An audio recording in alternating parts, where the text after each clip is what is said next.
సమాధులలో నిద్రించు అనేకులు మేల్కొనెదరు.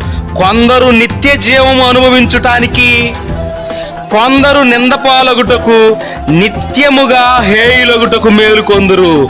కొందరేమో నిత్య జీవాన్ని అనుభవించడానికి మేల్కొంటారట, కొందరేమో నిత్యముగా నింద పాలగటానికి, పాతాళానికి మేల్కొంటారట.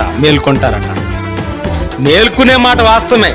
కొందరేమో నిత్య జీవాన్ని అనుభవించడానికి, కొందరేమో నింద పాలవటానికి అంటే నరకానికి మేల్కొంటారంట. మనం మేల్కోవటం ఆలస్యం.